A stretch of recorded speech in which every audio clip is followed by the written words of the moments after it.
بسم الله الرحمن الرحيم. السلام عليكم ورحمة الله وبركاته.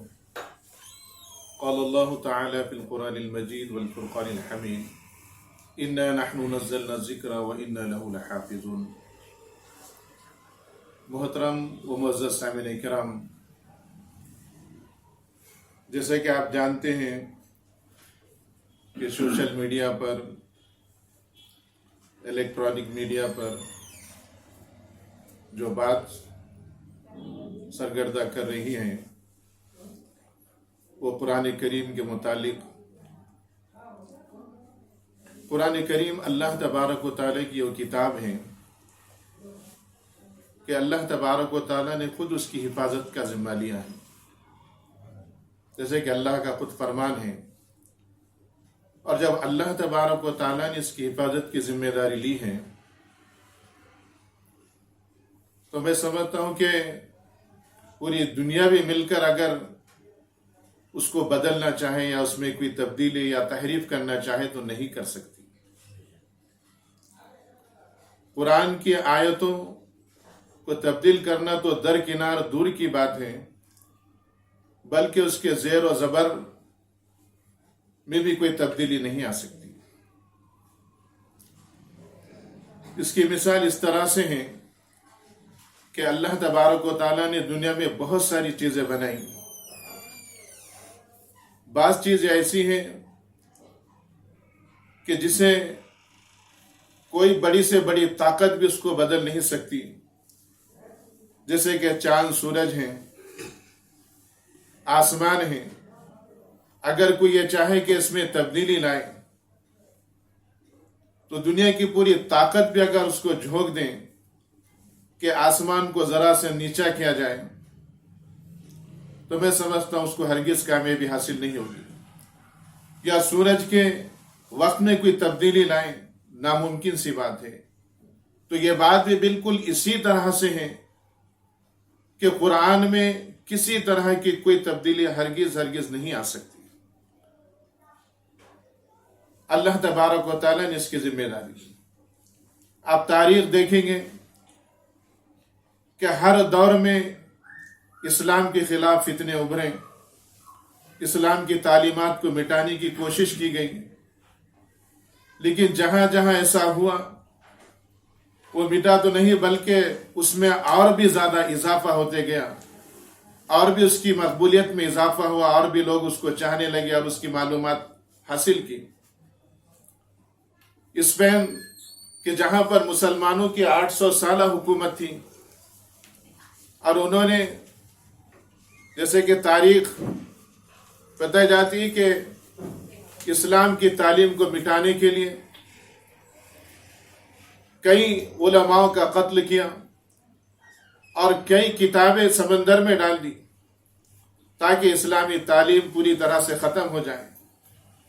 اور وہ سمندر کتابوں کو ڈالنے کی وجہ سے سیاہی میں تبدیل ہو گیا، لیکن اتنا سب کچھ کرنے کے بعد بھی قرآن کا ایک حرف بھی وہ بدل نہیں سکے، نہ قرآن کا ایک حرف وہاں سے ہٹ سکا،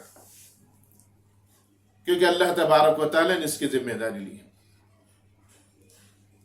جیسے کہ اللہ تبارک و تعالیٰ کا فرمان ہے کہ ہم ہی اس کے محافظ ہیں، ہم اس کی حفاظت کرنے والے ہیں.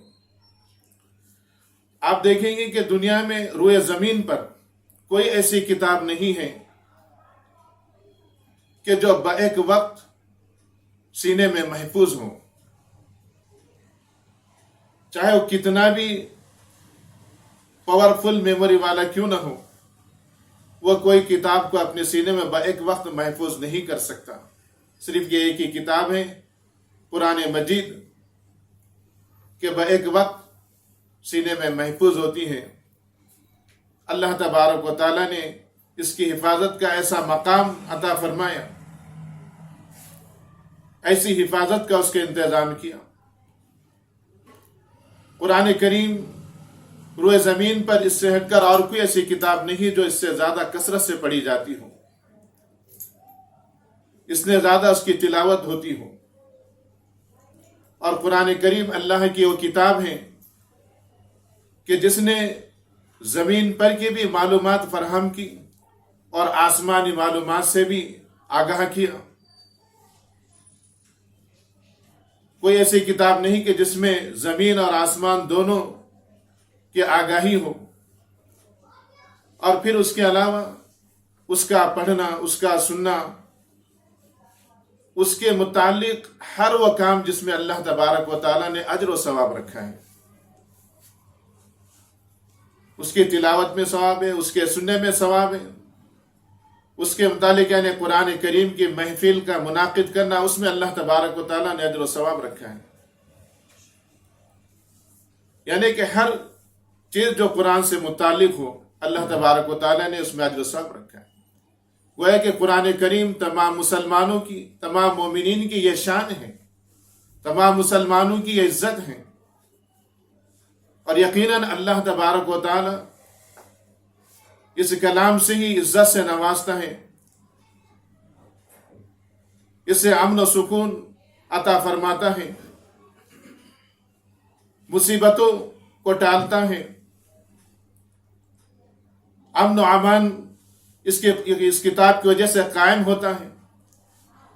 حضرت عمر رضی اللہ تعالی عنہ جب آپ خلیفہ بنے تو خلیفہ بننے کے بعد آپ اپنے ایک ٹکڑی کے ساتھ ایک وادی سے گزر رہے تھے، تو ایک مقام پر آپ رک گئے،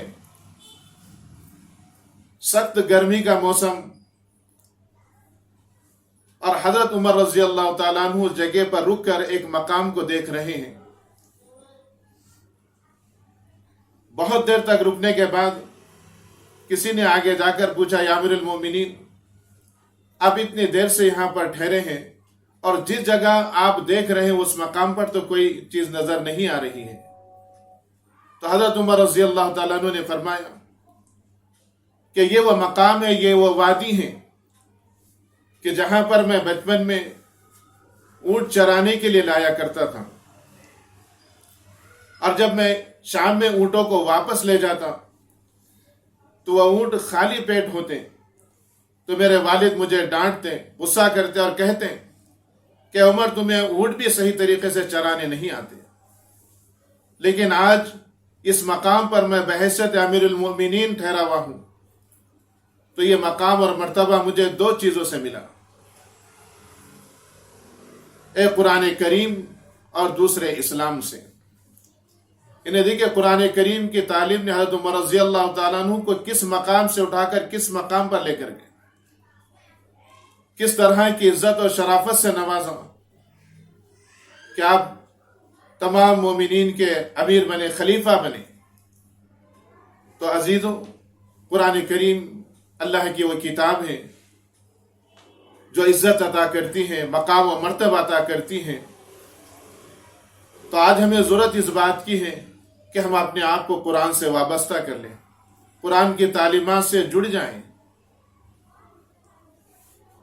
آج ہم قرآن کریم کے تعلیم سے دور ہیں، اس کے پڑھنے پڑھانے سے، اس میں موجود احکام پر عمل کرنے سے۔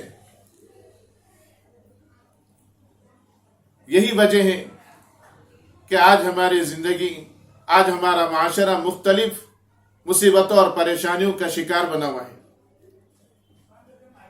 قرآن سے وابستی ہوں گی، قرآن کی تعلیم سے، قرآن کے پڑھنے پڑھانے سے، تو یقیناً ہر چیز، ہر معاملہ صحیح اور درست ہوتے جائے گا، زندگی میں برکتیں آئے گی، معاملات صحیح ہوتے جائیں گے، اللہ تبارک و تعالیٰ عزت و شرافت سے نوازے گا، مقام و مرتبہ عطا فرمائے گا۔ آج ہمیں ضرورت اس بات کی ہے، آج ہمارا معاشرہ اس سے دور ہو چکا ہے، تو گویا کہ ہمارے لیے یہ ایک گھنٹی ہے کہ ہم قرآن کی طرف، قرآن کی تعلیم کی طرف پوری طرح سے متوجہ ہو جائیں۔ اور جب کبھی بھی ایسے مسائل پیدا ہوئے، اور جب کبھی بھی کسی اسلامی چیز سے کوئی چھیڑخانی ہوئی، تو وہ چھیڑخانی ایک طرف ہے، لیکن اس مسائل سے ہر کوئی اس کی طرف